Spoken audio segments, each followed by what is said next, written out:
Ah, l'intelligence artificielle. Voilà quelques années maintenant qu'on nous la sert à toutes les sauces et en particulier dans notre domaine, le milieu de l'image, de la photographie. Alors, tous les logiciels y vont de leur propre moteur, de leurs propres outils et il est difficile de pouvoir vraiment se dépatouiller là-dedans et de savoir vraiment ce qui va nous servir ou non. Alors ici, au Bistrot de la Photo, on ne fera évidemment jamais la promotion d'IA générative, celle qui va vous créer une image de A à Z ou une vidéo de A à Z, parce que nous, ici, on considère que la photo est irremplaçable et qu'elle est là pour capturer un instant, une émotion, un moment réel. Par contre, nous ne sommes absolument pas contre l'intelligence artificielle qui peut nous aider dans notre processus photographique et surtout dans le post-traitement. Là aussi, on voit beaucoup de choses, des IA qui vont vous aider à trier vos photos et d'autres qui vont vous aider à les retoucher, à les styliser, à les restaurer, parfois à sauver certaines de vos images. Et c'est de ça que nous allons parler aujourd'hui. Alors évidemment, une photo qui est parfaitement réalisée à la prise de vue reste irremplaçable. Mais parfois, on a besoin d'outils pour pouvoir la corriger. Alors là, je ne parle pas de retouche, de stylisation, là vous avez vos logiciels de développement pour le faire. Je parle vraiment parfois de pouvoir sauver une image. Parfois, vous pouvez avoir dans vos lots d'images, de photos, des choses que vous avez envie de restaurer, d'améliorer. Sur une série, par exemple, il peut y avoir une attitude, une atmosphère que vous aimez particulièrement sur une photo, mais techniquement, elle n'est pas aboutie et on aimerait bien la corriger. Ou enlever un élément, ou débruiter, ou pouvoir l'améliorer au niveau de sa résolution. Et donc, ici, au Bistrot de la Photo, on a eu l'occasion de tester un outil qui permet de faire toutes ces choses. Alors cet outil, ce logiciel, s'appelle AI RT Image Enhancer. Alors ce que nous allons voir dans cette vidéo, eh bien la première chose, c'est ce que ce logiciel nous promet. On va le contextualiser, on va faire une courte présentation. Et puis, nous ferons des cas concrets. Je vous ai préparé 3 photos dans lesquelles cet outil pourrait vraiment nous aider. Et évidemment, à la fin, nous conclurons pour voir à qui s'adresse vraiment ce logiciel, cet outil d'intelligence artificielle. Mais avant d'aller plus loin, évidemment, le petit pouce bleu sur la vidéo, activez la petite cloche pour ne rater aucun contenu, tout ça est de référencement. Et si ce n'est pas encore fait, abonnez-vous aux 2 chaînes que vous voyez ici en collaboration. En un, évidemment, le bistrot de la photo, la chaîne que j'ai créée avec mon collègue, monsieur Sanders, où l'on parle de tous les sujets de la photo sans aucun tabou et surtout sans aucun clivage, avec bienveillance et toujours bonne humeur. Et mon autre chaîne, EKS Création, où je vous présente mon travail de photographe de mode et éditorial, le tout en Fujifilm, la marque que j'utilise au quotidien. Et vous pouvez aussi retrouver nos 2 comptes Instagram juste ici en bas de la vidéo pour voir les backstage, nos réalisations photos, etc., etc. Puis tous nos liens d'affiliation également qui sont en bas de la vidéo. Si il y a peut-être un produit qui pourrait vous intéresser et tout est là. Il y a même des petits cadeaux que vous pouvez obtenir juste ici en dessous. Et surtout, et puisque c'est le sujet de ces vidéos, vous avez tous les liens de AI RT Image Enhancer, c'est un peu long à dire, qui est juste là. Où vous pouvez même l'essayer avant de l'acheter. Donc comme ça, vous pouvez vous faire votre avis à vous, évidemment, après avoir eu peut-être certaines pistes sur cette vidéo. Eh bien, tous les liens se trouvent juste ici en bas de la vidéo. Ok, alors qu'est-ce que nous promet ce logiciel, cet outil d'intelligence artificielle pour améliorer les photos que vous avez déjà? On voit ça tout de suite sur le PC. Ok, donc très bien, on va d'abord voir ce que AI RT nous propose. Il nous propose 3 logiciels principalement, on va très vite faire le passer dessus. Donc on a AI RT Video Enhancer, vous pouvez d'ailleurs retrouver tous les liens en bas dans la vidéo si vous voulez essayer d'autres outils que ce qu'on vous présente aujourd'hui. C'est un peu le même principe, hein, c'est restaurer ou améliorer la qualité des vidéos. Cette fois-ci, passer du Full HD au 4K par exemple, améliorer les détails, enlever le bruit, etc. On a AI RT Image Mating, ça c'est plutôt pour ceux par exemple qui ont du e-commerce. Vous pouvez détourer facilement des objets, changer le fond et plutôt avoir votre propre DA au niveau de votre marque, etc.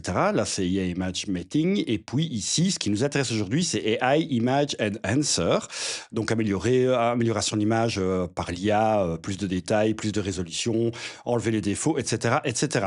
Quand on met en savoir plus, vous avez différents exemples ici. Vous pouvez même après télécharger la version d'essai.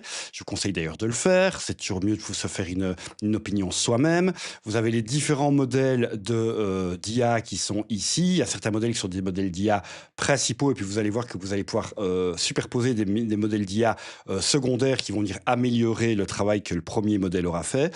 Et vous avez l'explication des différents modèles là. Il y a juste en dessous, vous voyez en fait ce qu'ils sont capables de faire. Nous, ce qui va surtout nous intéresser, c'est soit le Detail ici, et le Real Photo qui sont vraiment, et le Restauration de visage. Le Smooth ici, c'est plutôt pour de l'illustration ou des images intelligence artificielle.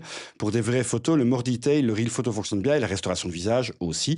On va le voir. Si vous voulez avoir plus d'informations, évidemment, tous les liens sont ici en bas de la vidéo. Maintenant qu'on a planté le décor et qu'on voit un peu où EIRT veut nous emmener avec son logiciel, eh bien, on va utiliser sur 3 cas concrets que je vous ai préparés là. Et puis après, on revient juste ici en face cam pour voir à qui s'adresse ce logiciel, en tout cas, selon nous, au bistrot de la photo. Donc nous voici dans AI RT Image Enhancer et on va voir ensemble comment déjà se présente le logiciel. Donc vous drag and droppez ou vous allez apporter vos photos ici. Il y a déjà des photos d'exemple qui sont des photos généralement générées par l'intelligence artificielle. Donc évidemment ça nous intéresse moins. Nous, ce qu'ici au bistrot de la photo, on veut travailler sur des vraies photos. Je le répéterai jamais assez.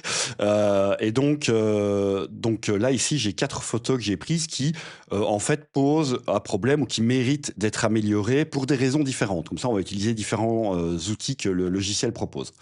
En haut à droite, on charge son modèle d'intelligence artificielle, celui qu'on choisit. Vous voyez qu'on peut aussi choisir l'intensité de son modèle. Ça, c'est bien parce que parfois, l'intelligence artificielle peut-être en rajouter ou en mettre un peu trop. Donc, si vous voulez garder un côté naturel à votre photo, vous pouvez baisser l'intensité.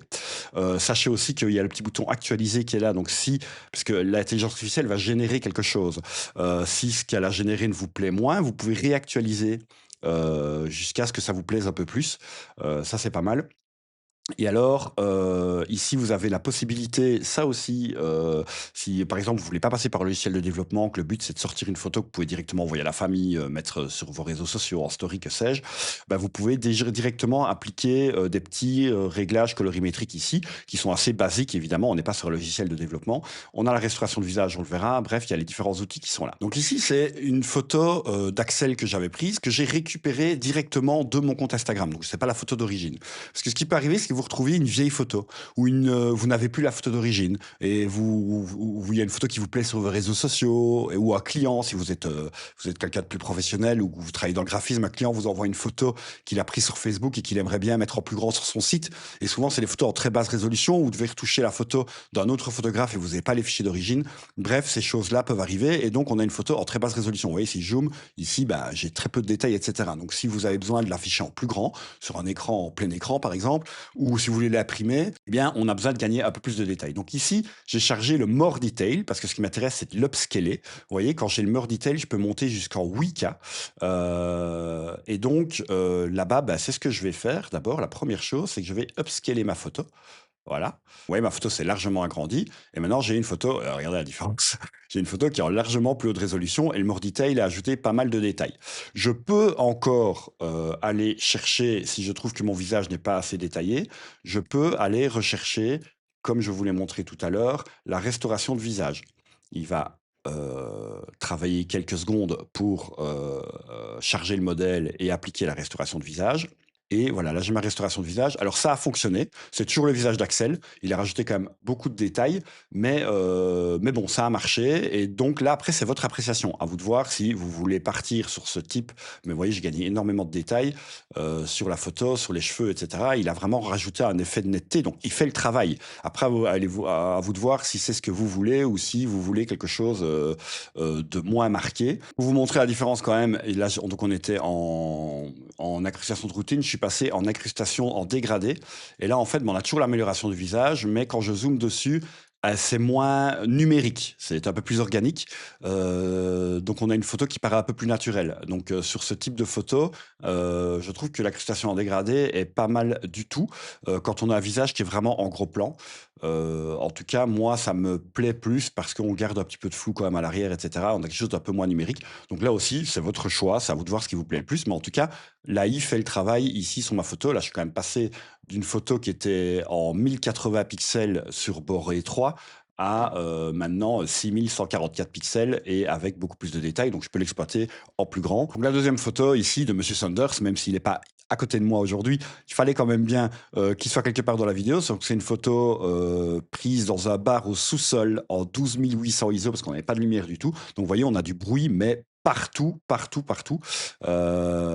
C'est hyper bruité. Donc là, ce qui m'intéresse, c'est le débruitage. Donc j'ai laissé encore une fois le Real Photo parce que ça m'intéresse pas d'upscaler. On a une photo qui est déjà, vous voyez ici en haut à droite, en très haute résolution. Donc je n'ai aucun intérêt de l'upscaler. J'ai aucun intérêt de rajouter un maximum de détails. Ce que je veux, c'est surtout perdre le bruit sur ma photo mais tout en chargeant, comme je l'ai fait ici, le More Detail pour ne pas perdre trop de détails quand il va charger le débruitage. Et là par contre, là aussi, c'est très, très, très impressionnant. On va aller zoomer ici, mais regardez l'avant-après. Bruit, plus de bruit, bruit, plus de bruit, bruit, plus de bruit, bruit, plus de bruit. C'est, voilà, je peux le répéter 1000 fois. Donc là, le débruitage est un outil qui est très performant. Pour avoir l'habitude d'outils de débruitage sur des logiciels professionnels de développement, il n'a pas à rougir ici. Donc là, on a vraiment du débruitage qui est très, très haut de gamme. Voilà, donc là aussi, le système de débruitage, des photos qui ont été prises en très basse luminosité, par exemple avec votre smartphone, il n'y avait pas le flash et vous avez du bruit partout, eh bien, vous pouvez très bien utiliser cet outil et vous allez avoir une photo qui est propre en quelques secondes. On va charger la troisième photo pour vous montrer encore un autre applicatif du logiciel. Cette photo, quel est le problème? Donc, c'est une des premières photos que j'ai prises d'un shooting avec Roman. Et donc, vous voyez ici, c'est le petit curseur avant-après. Donc on verra un peu ce que ça donne. Vous voyez, en fait, bah, j'ai raté la mise au point, simplement. Donc tout est un peu flou, la mise au point est un peu ratée partout, elle a été faite peut-être derrière sur le coup, et encore, même là, c'est pas très net. C'est ce qu'on appelle un soft focus, un problème d'autofocus, où pratiquement rien n'est net. Donc c'est pas, il a pas fait le point ailleurs, il a juste raté son point. Voilà, quand on fait trop confiance parfois aux autofocus. Donc ici, c'est une image qui est prise au XH2 en 40 millions de pixels. Aussi très bel enseignement, parce que c'est pas le cas des trois autres, mais ici pour tester, j'ai chargé un RAW, donc un point RAF, et il l'a pris. Donc il est capable aussi de travailler sur les RAW. Ça aussi, c'est une bonne surprise. Donc j'ai chargé directement mon RAW, ce qui fait que le logiciel a un peu plus de données.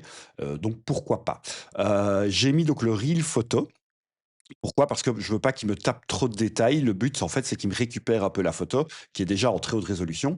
Et ça m'intéresse pas de l'upscaler, du coup, parce que le Real Photo me permet d'aller jusqu'à x2. Vous allez voir que le More Detail permet d'aller plus loin. Chose très intéressante ici, par contre, c'est que vous voyez qu'on peut charger un deuxième passage d'intelligence artificielle. Donc, même si vous mettez le Wheel Photo, vous pouvez lui demander de faire un deuxième passage avec le More Detail. Donc, il va quand même rajouter un peu de détails, mais ça vient en deuxième position. Donc, c'est moins forcé que de le charger comme premier modèle IA. Et donc, ici, on va voir le résultat. Donc là, j'ai ma photo de base. Et si je passe, vous allez voir, c'est assez subtil et c'est ça que j'aime bien. Voilà, ici, on a une impression de netteté. J'espère qu'avec l'impression YouTube, on le voit mieux. On le voit mieux. On va regarder ici, par exemple, dans les cheveux. Regardez ici, voilà. On a une impression de netteté qui est meilleure, sans trop en rajouter. Le but, c'est que ça garde quelque chose de naturel. Les pores des peaux, ici, vous voyez, ils sont mieux restaurés. J'ai beaucoup plus de détails là-bas, mais c'est surtout ici dans les cheveux qu'on le voit. Mais ce qui est très intéressant surtout, c'est quand je la regarde en 100%, j'ai vraiment une impression de netteté qui est supérieure. Maintenant, j'ai toujours ce petit problème sur mon visage qui est toujours un peu flou. Donc, je vais aller activer la restauration de visage. Je vais, pour vous garder la surprise, l'activer ici, parce qu'elle a déjà été chargée. Attention que dans la restauration de visage, vous avez deux modes, le fidélité ou le rebuild. Fidélité, il va prendre le visage de votre modèle, de la personne qui est sur votre photo, et il va en fait essayer de réaméliorer les détails si on en a perdu à cause d'un problème d'autofocus comme ici. C'est évidemment ce que je veux moi. Le rebuild, c'est si vous voulez mettre un autre visage sur la personne qui est sur votre photo. Par exemple, générer un personnage IA ou que sais-je. Donc là, on est vraiment sur de la création pure IA, ce qui nous intéresse moins ici. Donc on va rester sur, sur le fidelity. Et là, vous avez soit la création de routine ou la création en dégradé. En dégradé, il va essayer de garder quelque chose de naturel sur le dégradé. Routine, il va refaire tout le visage. Je l'ai laissé comme ça. Et alors, on va voir ici que, bah, avec la restauration de visage, vous voyez, j'ai quelque chose là de beaucoup plus net. Alors, quand on fait l'avant-après, c'est toujours un peu perturbant. On a presque l'impression même que les yeux sont plus grands. Je vous rassure, c'est pas le cas. C'est juste que vu qu'il a amélioré le détail, on a plus de contraste au niveau des cils, etc. Et les yeux gagnent en luminosité et en brillance. Donc voilà. Mais là, on a une image qui est beaucoup, beaucoup plus détaillée.